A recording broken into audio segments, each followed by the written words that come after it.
Salut! Alors juste avant que la vidéo commence, je vais vous présenter mon projet. Alors de plusieurs vidéos, ce sera plusieurs séries. Alors, sur forme de PowerPoint, je vais vous montrer comment ça va se présenter. Alors l'épisode 1, ça sera une vidéo qui vous indique comment rechercher sa voiture sur les sites allemands, analyser les annonces, flairer les éventuelles arnaques, prendre contact avec le garagiste, concession par mail, demander les bonnes infos sur le véhicule au garagiste et négocier le prix. Ensuite, l'épisode 1.1, ça sera les documents à avoir pour le véhicule, des documents très importants pour pouvoir immatriculer le véhicule en France en toute tranquillité. La carte grise numéro 1, carte grise numéro 2, certificat de conformité COC et le TUV, le contrôle technique allemand. Puis facture d'achat et le carnet d'entretien. Donc voilà. Alors l'épisode 2, ça sera une autre vidéo pour vous montrer comment avoir l'immatriculation WW provisoire valable 4 mois et comment préparer son voyage pour aller en Allemagne. Ensuite, l'épisode 3, ça sera comment vérifier le véhicule dans son intégralité et négociation, si possible, sur place, en cas de petits pépins sur place. C'est-à-dire une rayure qui apparaît et qui n'était pas sur la photo, une petite bosse ou un petit truc comme ça, quoi. Et puis le paiement, comment payer sa voiture en Allemagne. Et l'épisode 4, ça sera les démarches pour obtenir son quitus fiscal une fois arrivé en France. Contrôle technique, je pense que tout le monde sait faire. Et effectuer la demande d'immatriculation française auprès de la préfecture, ANTS. Et l'épisode 5, comment préparer son véhicule à la vente pour faire une plus-value. Tout ça, ça se fera sur plusieurs vidéos. Il y aura des vidéos sur mon ordinateur et d'autres sur le trajet, dans des voitures, en Allemagne, en transport. Ça sera un peu partout, quoi. Ça sera des vidéos un peu partout. Soit sur mon écran d'ordinateur, soit à l'extérieur devant une voiture, soit au garage, soit en Allemagne. Ça sera partout. Il faudra s'abonner pour suivre les épisodes. Allez, bonne vidéo. Alors, nous voici devant notre écran d'ordinateur. Du coup, alors, pour rechercher ces voitures en Allemagne, c'est très simple. Pas besoin d'avoir un bac plus 5 en anglais, en chinois, en allemand pour parler avec eux. Et il y a un bac plus 12 pour aller chercher une voiture là-bas et acheter. C'est rien de plus simple que d'acheter un véhicule en Allemagne. Juste savoir où fouiller et éviter les arnaques. Alors, c'est simple. Là, je vous propose deux sites que moi je vais regarder souvent. Alors, le premier, c'est automobile.fr et le deuxième, c'est Autoscout24. Automobile.fr, c'est l'équivalent de Le Bon Coin en France et Autoscout24 de la centrale en France. Alors là, je suis sur la Autoscout24. Enfin bon, Autoscout24 c'est bien, mais c'est pas là où j'y vais le plus souvent. Alors automobile.fr, c'est vraiment top parce que tous les véhicules, vraiment tout, on les retrouve aussi sur Autoscout24. Alors par exemple, c'est très simple. On tape BMW, marque, modèle, budget, kilométrage, année, type de véhicule, chevaux, etc. Enfin bref, c'est comme la centrale et le Bon Coin. Il n'y a rien de différent. Là, j'ai pris l'exemple d'une série 1 cabriolet. Alors du coup, là, on peut voir que les prix sont entre 8 et 10 000. Et j'ai pris un exemple en France. Voilà.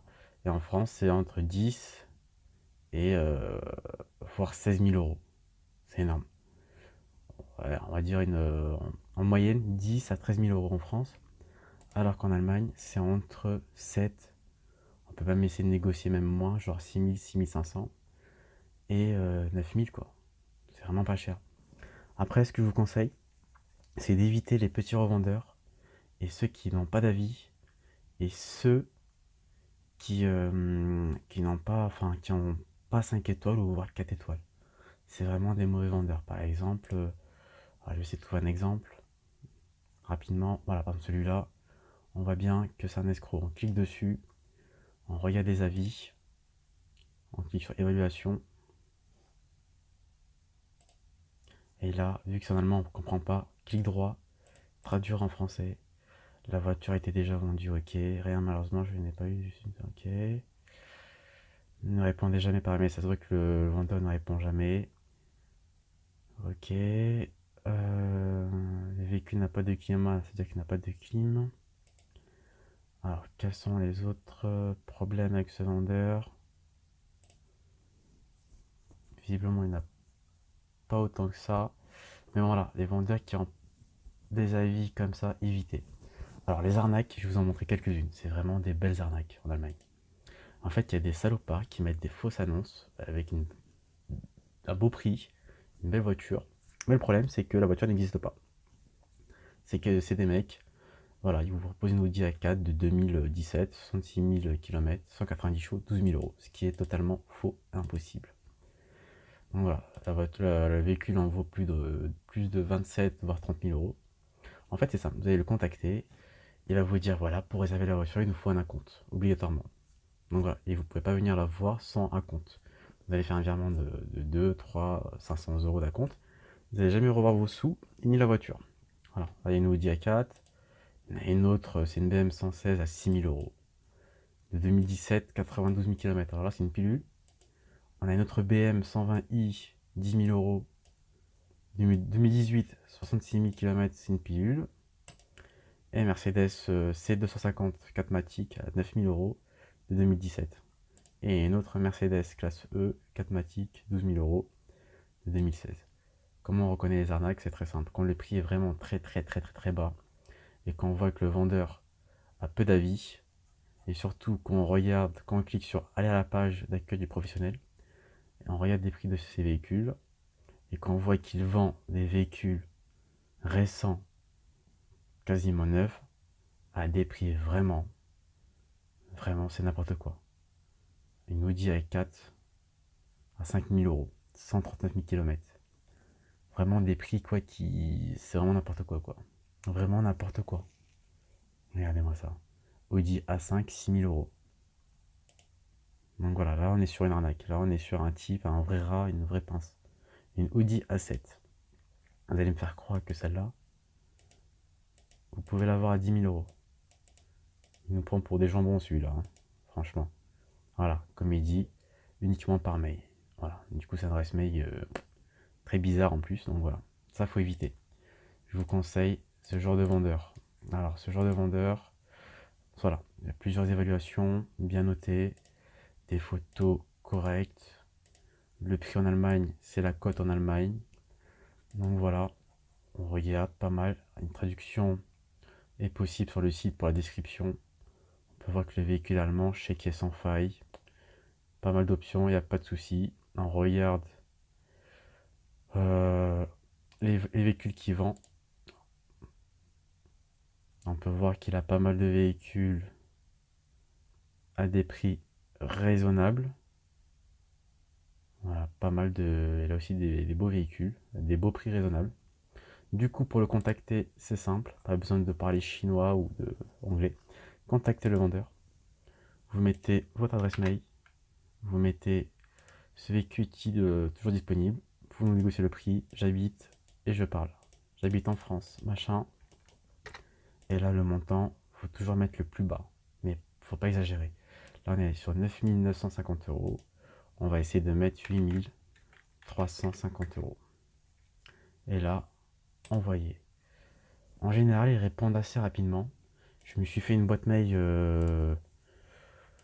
comme ça aujourd'hui pour recevoir tous les mails. J'ai fait pas mal d'autres demandes sur d'autres voitures. J'ai reçu déjà quelques mails. Donc là, sur une Audi A3 déjà. Moi, demain matin, je vais trier tout ça. Je vais regarder, je vais continuer la vidéo. Alors aujourd'hui, je vais faire pause sur la vidéo. Pour vous, ça sera une pause de 30 secondes. Pour moi, ça sera une pause de une journée. Je reprends demain et je vous montre les réponses des garagistes en Allemagne et comment, quels documents je leur demande et quelles précisions je leur demande et comment je négocie le prix avec eux. Donc voilà. Nous revoilà 24 heures après. Du coup, j'ai envoyé des messages hier soir. Du coup, voilà, ils sont assez rapides à répondre. Ils m'ont répondu pour la plupart ce matin, à partir de 7 h jusqu'à 13 h. Donc voilà. Alors, on va ouvrir un au pif. Je vais prendre celui-là. Alors, on comprend rien, c'est pas un souci. D'ailleurs, le mec, il m'a écrit en allemand et en français. Merci de l'intérêt que vous nous apportez. Cette mise à son pas possible. Notre prix d'exploitation sans garantie est de 8 500 euros. À la base, il était à combien?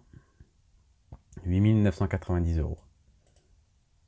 Bon, ça va, c'est plutôt raisonnable. À la base, ici, elle est cotée à 10 000, 11 000 euros. Ok. Après, les papiers à demander, c'est Hello. Là, c'était fort. Alors, je vais retirer ça. Là, c'était fort. 8000 euros for export. Do you have COC? Until 1.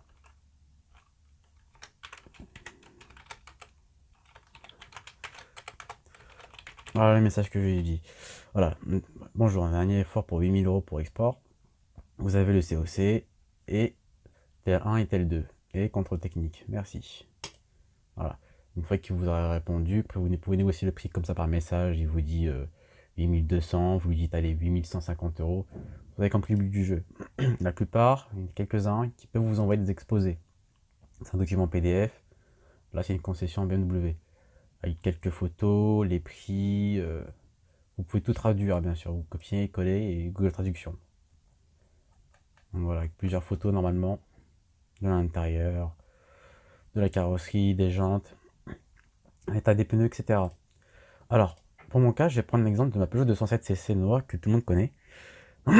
Excusez-moi. Alors, on reprend.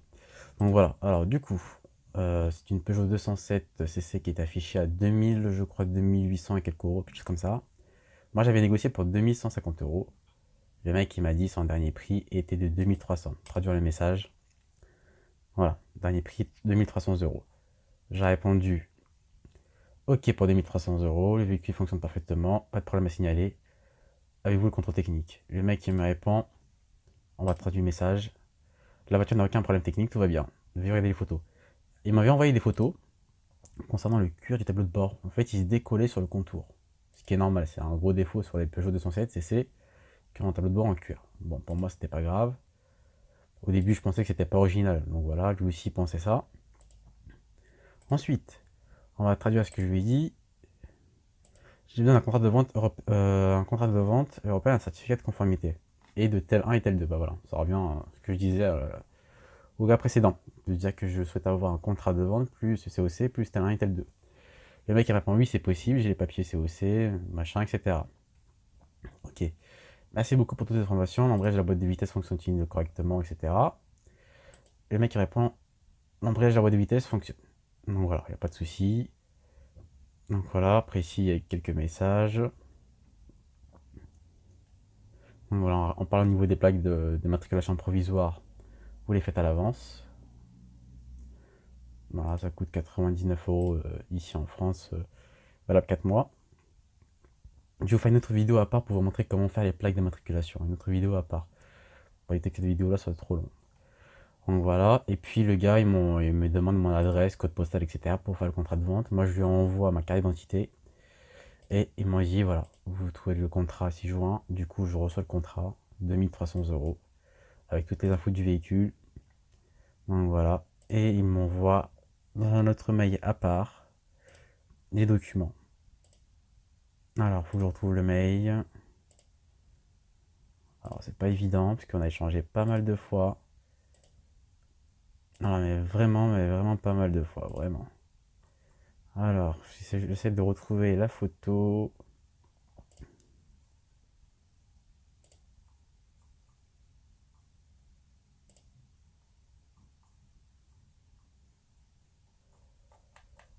Enfin, bon, bref. Il m'avait envoyé les photos. Je sais plus si c'était par WhatsApp ou par mail.